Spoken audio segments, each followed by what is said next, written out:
Hey everyone, so today I wanted to make a video about the Wag dog walking app that is currently taking over the United States like crazy in the dog walking industry.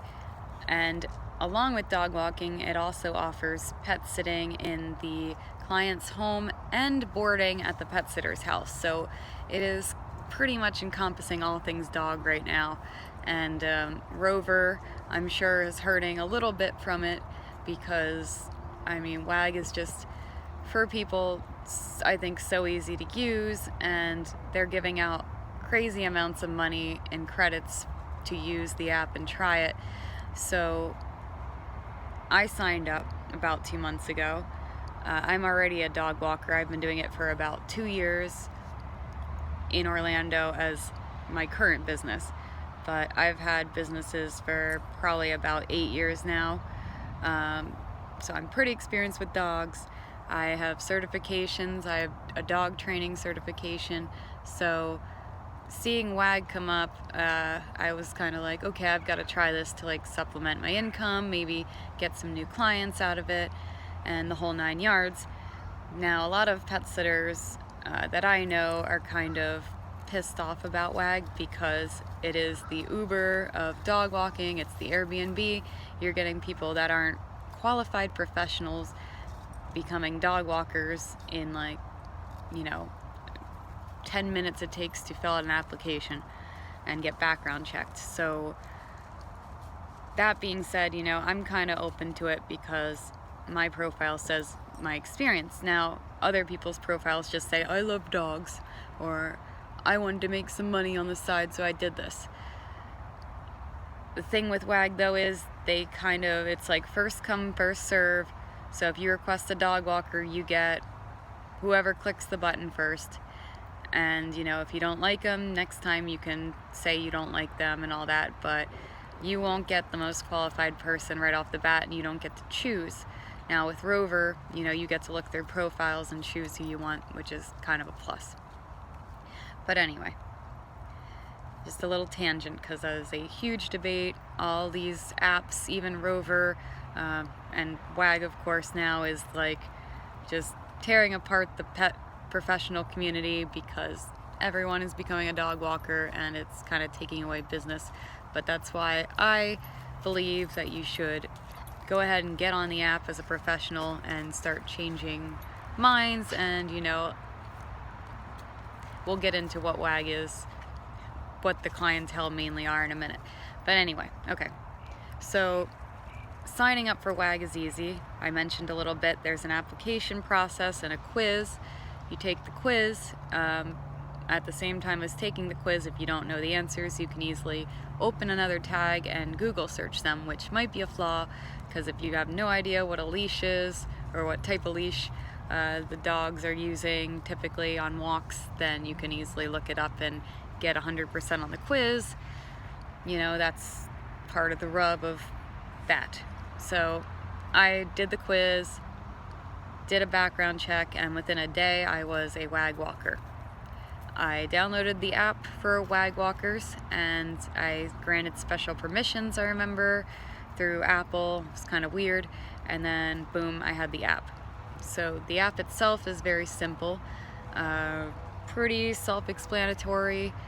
There are like a few buttons, to figure out like your schedule, find walks, some settings. It isn't really that friendly with profile changing, so once you select your profile picture and rate your profile, it doesn't seem easy to change it through the app. I think you would have to contact them to do that, so rate that and choose your picture wisely.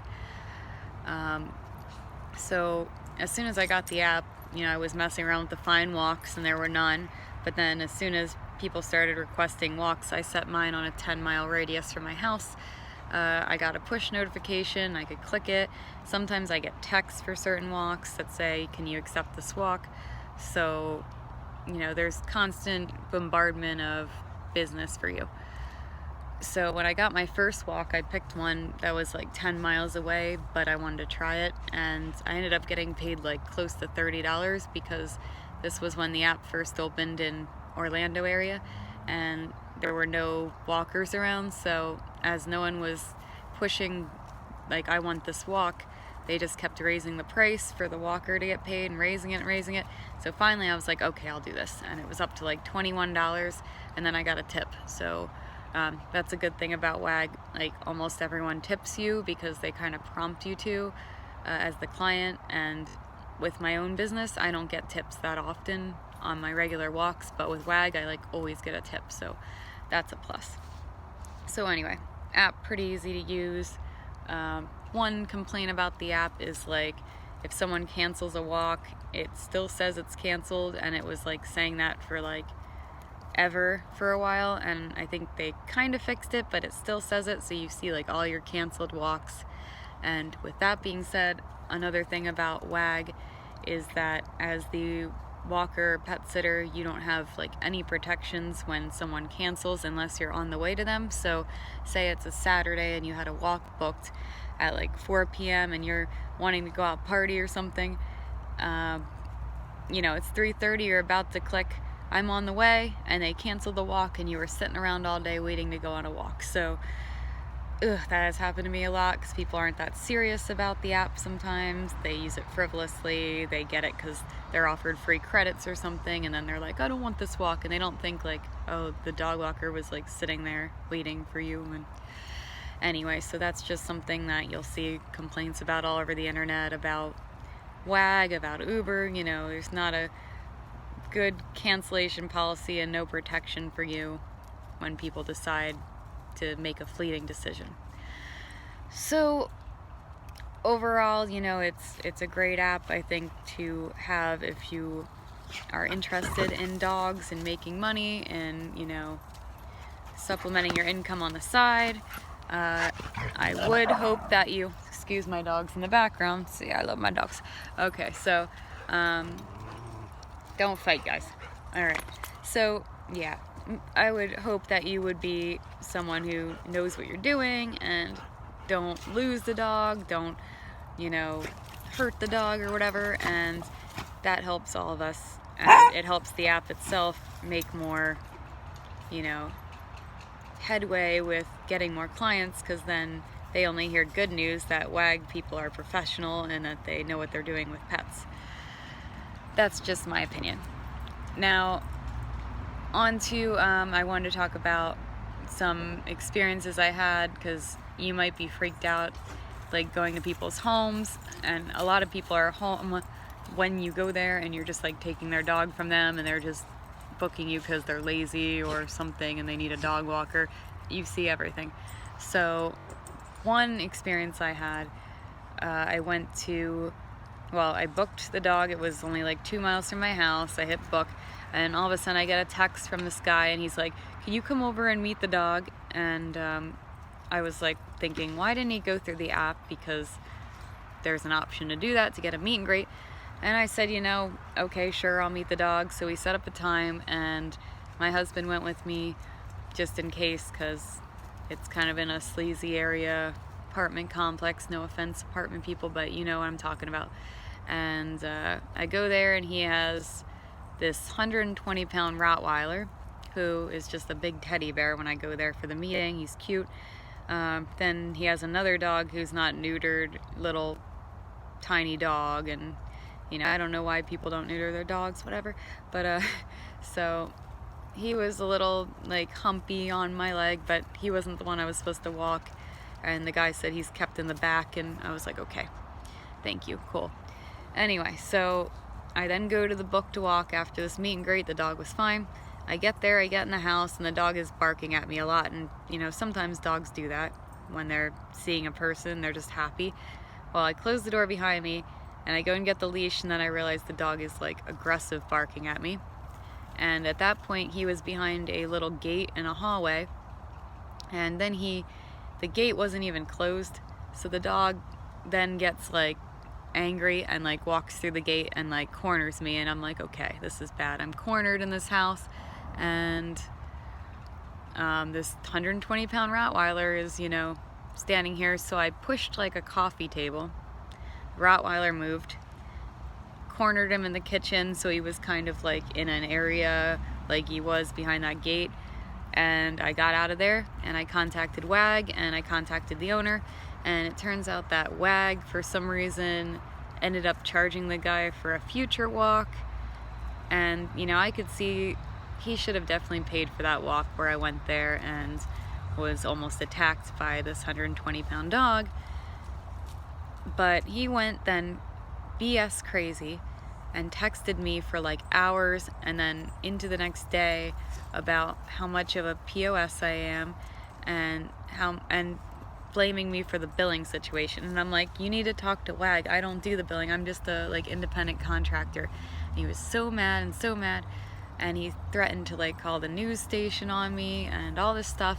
And I'm like, your dog is vicious, man. Like, anyway, so he wrote me a 1-star review, no description, and he then went on in the text saying like, if I don't get my money back, I'm going to say that my furniture was ruined and all this stuff. So I found out then from Wag, he made up that his furniture was ruined and that his house was all a mess and everything, just to get his money back, which he could have just gotten if he would have probably asked, because Wag has good customer service. But he, I'm pretty sure, scammed Wag and messed with me to maybe get like an insurance claim. I'm not sure how far it went, but you will run into crazy people, and Wag does protect you, but just be known, people are crazy and they're trying to use the insurance Wag offers. And you know, writing me a 1-star review is pretty terrible, because I went in there, I got out safely, thank God, and didn't get bit. So this dog was fierce, and I have a lot of experience with dogs and dog training. I deal with pit bulls all the time. You know, I've never seen a dog do this before. Anyway, I contacted Wag and was like, any chance you could ask him, or you guys could remove this review, because I think, judging by these texts that he sent me, he was just mad about the billing. And they said, no, we're not removing the review, because you should have gotten out of there as soon as you could. And I said, I did get out of there, and I explained my whole case, writing paragraphs and paragraphs like a crazy person. And you know, they didn't take the bait, I guess, of me being honest, and they said, nope, we're keeping the review up. And I'm mad still right now, because I'm a perfectionist and all my other reviews are great. So, you know, they, based on the cancellation policy and based on that experience, I'm going to say Wag is extremely customer oriented. You are just another cog in the wheel as a worker, and that's the way it's going to be. So just understand that. Don't expect too much from them. Be grateful that you have the job, and kiss a little butt, I guess. But overall, though, I would say it's a really good app. My husband just got on it and he loves it.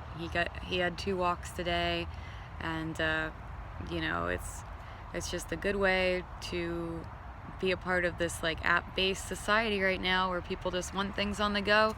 They want to be driving away from their house when they book a dog walker. They don't even want to meet with you for the most part. So it's a pretty good side thing. So it is Stacy approved, and I hope that this video gave you some insight on Wag. And if you have any other thoughts about it, please comment. I know I probably missed some things. I know that everyone's had either a good experience or bad experience who's used it. So if you have, please comment and let me know, and let everyone know what you think. And I thank you again for watching.